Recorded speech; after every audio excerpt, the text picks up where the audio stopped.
السلام علیکم پیارے بچوں، آج ہم خلاصہ سیکھیں گے کرشن چندر کے سوانی ناول جس کا نام ہے مٹی کے صنم، اس میں سے ماخوذ ایک حصہ جو آپ کی اردو کتاب میں ہے۔ نام ہے اس کا میں ایک شہر تھا پونچھ، یعنی اسی کا خلاصہ جاننے کی کوشش کریں گے۔ اور اس میں ایک شہر تھا، اس میں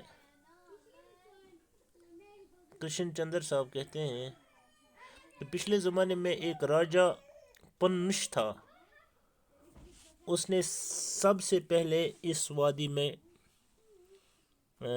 شہر بسایا، اسی کے نام پر اس سے پنش نگری کہا گیا ہے۔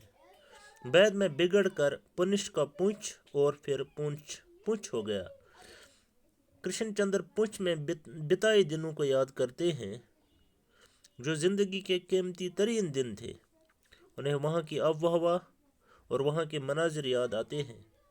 وہ وہاں خوش رہتے تھے اور ان کے دل کھلے نیلے آسمان تلے مستی اور بے فکری میں گزر رہے تھے۔ انہیں وہ دن یاد آ رہے ہیں۔ پیارے بچوں، جب وہ پونچھ کے لیے روانہ ہوئے تھے اور ٹیڑے کوہستانی کٹھن راستوں سے گزر کر جب پونچھ شہر قریب آتا تھا تو دل کے دروازے کھلنے لگتے تھے۔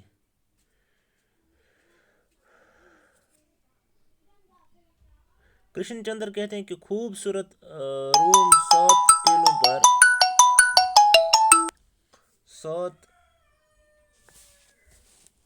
ٹیلوں پر آباد ہے اور پونچھ 12 ٹیلوں پر، اس لیے شاید وہ مجھے روم سے بھی خوبصورت لگتا ہے۔ ایک ٹیلے پر پونچھ کا پرانا قلعہ آباد ہے، دوسرے ٹیلے پر پونچھ کے شاہی محل ہے، 9ویں ٹیلے پر شہر کا مرکزی حصہ ہے۔ فوارہ باغ کے 3 طرف سطح مرتفع پر پھیلے ہوئے لوکاٹ انار ناشپاتیوں کے باغ، چیری پلم اور ولایتی آڑو کے باغ ہیں۔ جہاں پر یہ باغات ختم ہوتے وہاں پر سکول کا پلے گراؤنڈ تھا۔ کرشن چندر لکھتے ہیں کہ وہاں انہوں نے اپنا بچپن بتایا ہے۔ یہاں کا ہر منظر انہیں ان کے ماضی کی یاد دلاتا ہے۔ کرشن چندر کہتے ہیں کہ میں ایک مرتبہ اپنے پتا جی کے ساتھ شاہی محل میں گیا۔ وہ ڈاکٹر تھے اور راجہ کو دیکھنے گئے تھے جو بیمار تھا۔ میں محل کے کسی حصے میں 2 راجکماروں کے ساتھ کھیلا۔ راجکماروں کے علاوہ ایک شاہی باورچی کا بیٹا تھا، 2-3 لڑکے تھے۔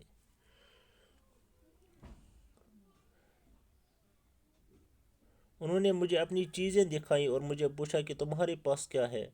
میری جیب میں وزیر آبادی چاقو تھا، میں نے وہی دکھایا۔ یہ چاقو میرے ہاتھ سے ایک راجکمار نے لیا اور کہا کہ یہ میں رکھ لیتا ہوں۔ اس کے بھائی نے اس سے کہا کہ نہیں، یہ چاقو میں رکھوں گا۔ میں دونوں راجکماروں سے الجھ پڑا کہ یہ چاقو میرا ہے، تم کیوں لوگے؟ میں تمہیں نہیں دوں گا، میرا چاقو تو مجھے واپس دے دو۔ اتنے میں میرے والد صاحب نے میرے رونے کی آواز سنی اور وہ میرے پاس آ گئے۔ میں نے زور سے رونا شروع کیا۔ جب والد صاحب پتا جی نے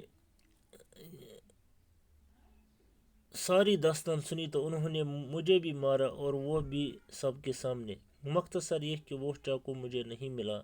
یہ تو مجھے بعد میں معلوم ہوا کہ امیر لوگ ایسا ہی کرتے ہیں، مگر انہوں نے اچھا نہیں کیا کہ ایک معمولی سے چاقو کے لیے مجھے اپنا دشمن بنا لیا۔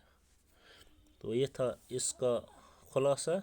ایکچولی اس کا اختتام اس لیے نہیں ہوتا ہے کیونکہ میں نے پہلے ہی بتایا آپ کو، یہ مٹی کے صنم سے ماخوذ ہے، اس لیے باقی جو بھی اس کی سٹوری ہوگی وہ اسی مٹی کے صنم میں جو ناول ہے وہاں ہی کمپلیٹ ہو جائے گی۔ باقی